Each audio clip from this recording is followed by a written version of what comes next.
உலகின் அவதார் உலகம் சீனாவின் மாய மலைகளுக்கு ஒரு பயணம். சீனாவில் பார்த்தீங்கன்னா ஹீனான் மாகாணத்தில் உள்ள ஜாங்ஜியாஜி தேசிய வன பூங்கா பார்த்தீங்கன்னா வுலிங்யுவான் இயற்கை எழில் கொஞ்சம் பகுதியின் ஒரு பகுதியாகும்.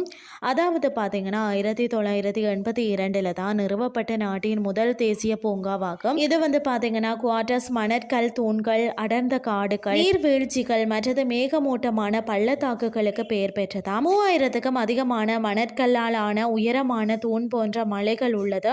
1992 பார்த்தீங்கன்னா வுலிங்யுவான் அதிகாரப்பூர்வமாக யுனெஸ்கோ உலக பாரம்பரிய தலமாக அங்கீகரிக்கப்பட்டதாம்.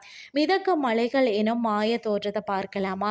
அவதார் திரைப்படத்தின் மிதக்கும் மலைகளுக்கு உத்வேகம் அளித்த இடமாகத்தான் இது உலகளவில் புகழ் பெற்றது. இங்க பார்த்தீங்கன்னா குவார்டர்ஸ் மணற்கல் தூண்கள்ல ஒன்றான 1080 மீட்டர் அதாவது 3540 அடி உள்ள தெற்கு வானத்தூண் என்று முன்பு அழைக்கப்பட்டது. ஜனவரி 2010 தான் அவதார் திரைப்படத்தின் நினைவாக அதிகாரப்பூர்வமாக அவதார் அல்லி லூஜா மலை என்று மறுபெயரிடப்பட்டதா. இதுவும் பாத்தீங்கன்னா மூடு பனி சூழ்ந்த பிரம்மாண்டமான தூண் அமைப்புகள் கொண்ட ஜுவாங்குவான் ஜாயம் பார்க்க வேண்டிய முக்கியமான இடங்களாகும். அத்துடன் பாத்தீங்கன்னா வியக்க வைக்கக்கூடிய இயற்கை காட்சி முனைகளை கொண்ட தியான்சி மலை போன்ற பெரும்பாலும் மேகங்களால் மூடப்பட்டிருக்கிறதால மிதக்கும் மலைகள் போன்ற மாய தோற்றத்தை உருவாக்குறதா. அடுத்தது 100 டிராகன்கள் ஸ்கை லிப்ட் என்று பொருள்படும் பெய்லோங் லிப்ட் உலகின் மிக உயரமான வெளிப்புற லிப்ட் 2002 பொதுமக்களுக்காக திறக்கப்பட்டதா. 326 மீட்டர் 1070 அடி உயரத்தில் உள்ள உலகின் மிக உயரமான வெளிப்புற லிப்ட் ஆகும்.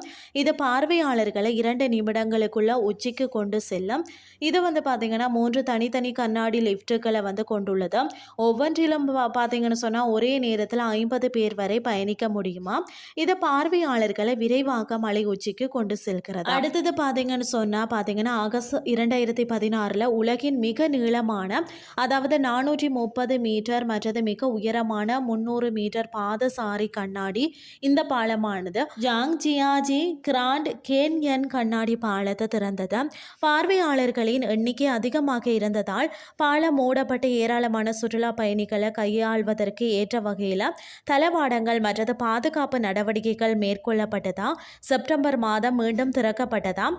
கண்ணாடியாலான நடைபாலங்கள் பார்த்தீங்கன்னா இங்கே முக்கிய சுற்றுலா அம்சங்களாகவும் இருக்கிறதா. பூங்காவிற்குள்ள 3 கோண்டோலா லிஃப்ட் அமைப்புகள் இருக்கிறதா. தியான்சி மலை கேபிள் கார் மற்றது பார்த்தீங்கன்னா யாங்ஜியாஜி கேபிள் கார் மற்றது கிவாங் சீசாய் கேபிள் கார் அத்துடன் 10 மைல் காட்சியகத்திற்கு பார்வையாளர்களை அழைத்து செல்வதற்கு ஒரு மொனோ ரயில் வசதியும் இருக்கிறதா. தேசிய பூங்காவின் மற்றொரு சிறப்பம்சம் அந்த பகுதி முழுவதும் சிதற கிடக்கும் காஸ்ட் குகைகளாகும். இன்றைய கிறிஸ்டி உங்களுக்கு பிரயோசனமாக அமைஞ்சிருக்கும்னு சொல்லி நானும் நம்புறேன். இதே மாதிரி மற்றும் ஒரு கிறிஸ்டியின் வாயிலாக உங்களை சந்திக்கிறேன். நன்றி.